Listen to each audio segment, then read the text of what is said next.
Hello, everybody. Hello. Hi. Um, we're gathered for both a sad and a joyous occasion in a lot of ways. First of all, the joy comes from this incredible flower arrangement that you arranged for Brienne. Everybody has been meeting Brienne on the chat. I think you've been on camera before, have you not, Brienne? This is my first time. Your first Oh, time. hi, everyone. Well, this is another part for the joy part. This is Brienne McAllister.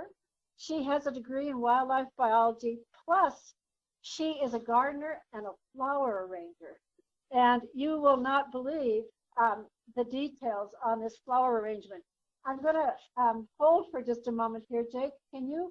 Uh, can you bring it right in close so people can see the intricate parts of this flower arrangement that speak so heavily to us? Brienne did something that is just absolutely oriented towards who we are and what this memorializes. If you'll notice, there are some horseshoes, and the horseshoes are attached to a chain and embedded in a small bale of straw. And the chain winds around the arm of the basket holding these wonderful flowers. That chain can be used as a latch on a gate.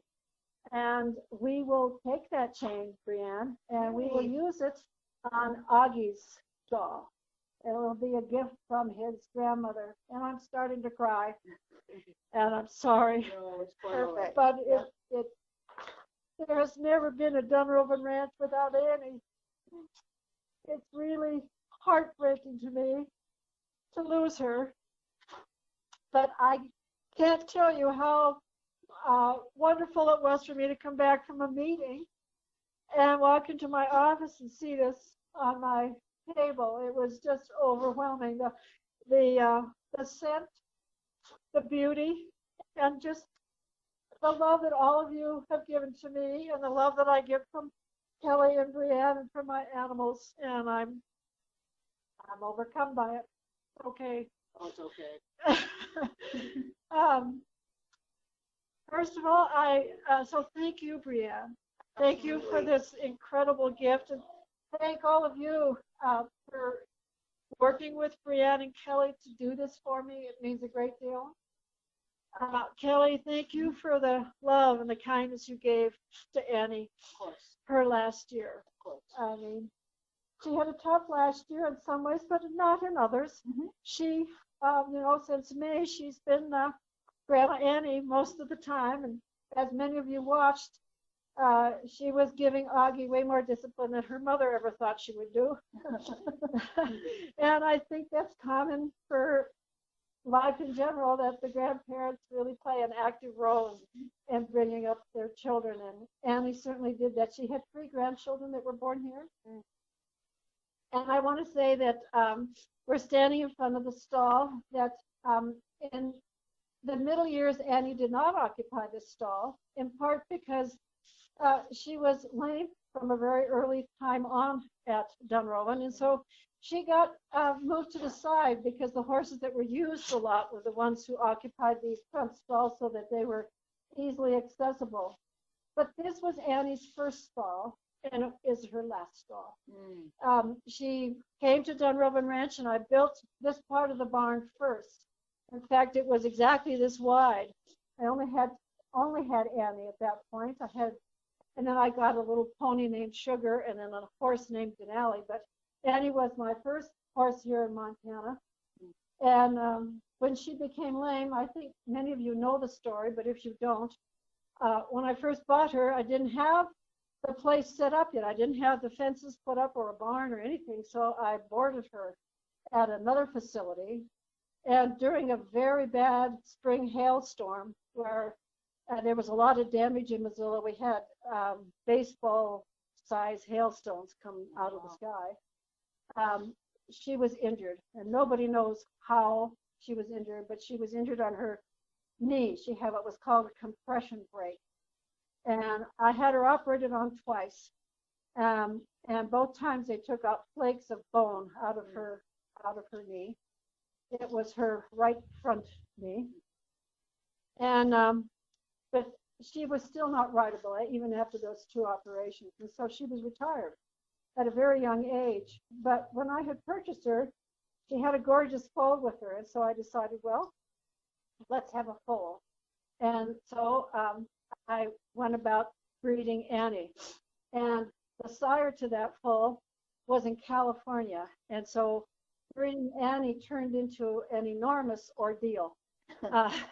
I had to collect semen from, cases at the airport, rush it out to my vet, and have him do the deed with basically a turkey baster, and then have him determine whether it had taken or not, and start over when it didn't. And of course, Annie never does anything easy. Never in her whole life did she do anything easy. And getting pregnant was not one of them. It took me 5 months. Oh, wow. Finally, it took.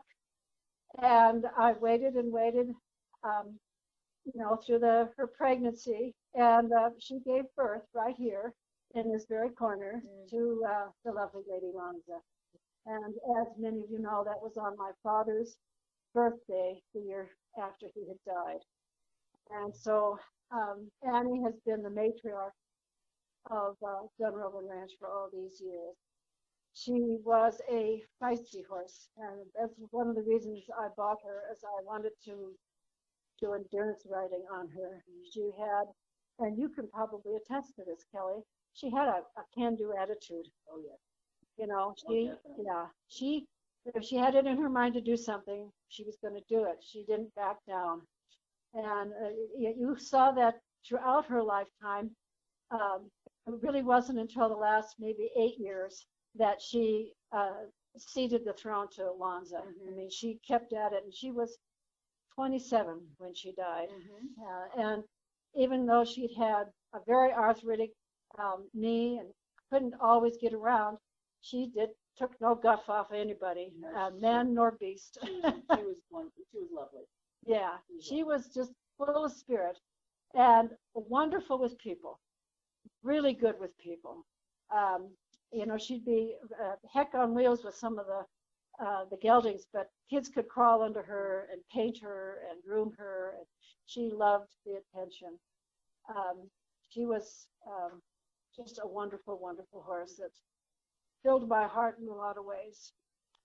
I have her halter here. I always liked her in red. In fact, when I first got her, I had a red blanket, red reins, and red halter. It looked really beautiful on her because she had a really copper-colored bay. The light on her would just shine the copper, and the red just would always bring out her colors.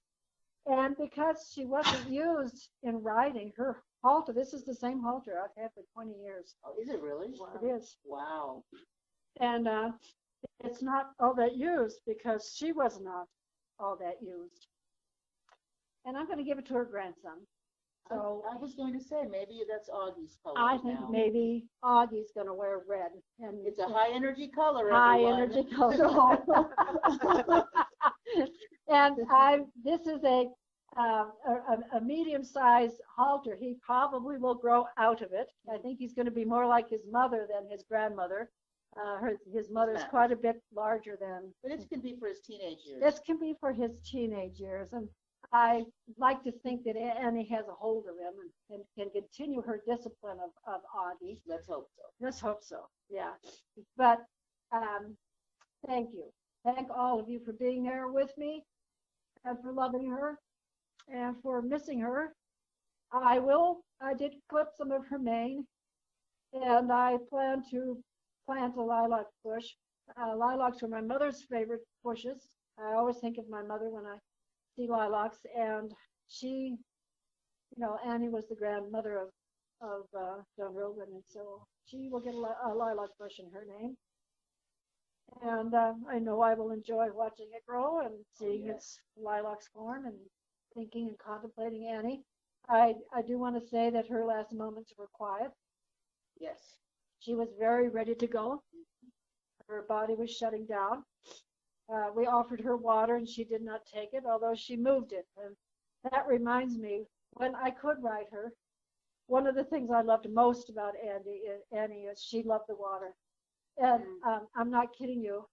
I would ride up river in the Bitterroot River, and the water would come over her shoulders and over my saddle, and I would be wet from the waist down.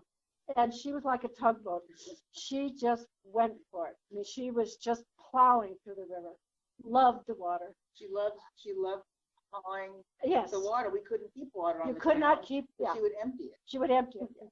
And when there was ever there's little lakes would form in the riparian, when she was down there, she would roll in the water. She would spray water on everybody. And some of the highlights of my life has been riding Annie through the Bitterroot River. In fact, I would get on her bareback with my swimsuit. This was when I was younger and thinner. And there's a water hole across the river. We call it Dunrovin. And it's about 12 feet deep. Oh, wow. And Annie and I would go swimming together in Dunrovin.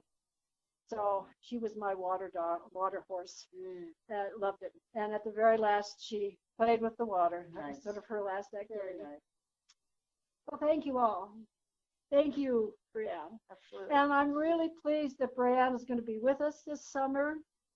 She's, as you know, she's got an ornithology background, and she's going to be having fun with us. And I think you're anxious to meet our matriarch of the skies. I am. Yep. I'm excited to meet everybody. I know some of them said they're coming in person this summer. Yeah. Oh, gosh. Yeah. Yes. Yes.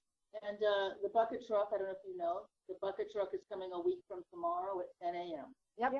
to take down the feeders and to get ready for Harriet and Hal. Awesome. Yeah. Our avian matriarch, Harriet. Yes. Yes.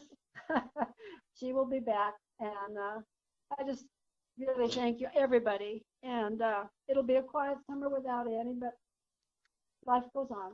And Augie will remind us of her always. Always. Thank you very much. Thank you. Okay. Thank you, Kelly. You're welcome. Bye. Bye, everybody. Thank you.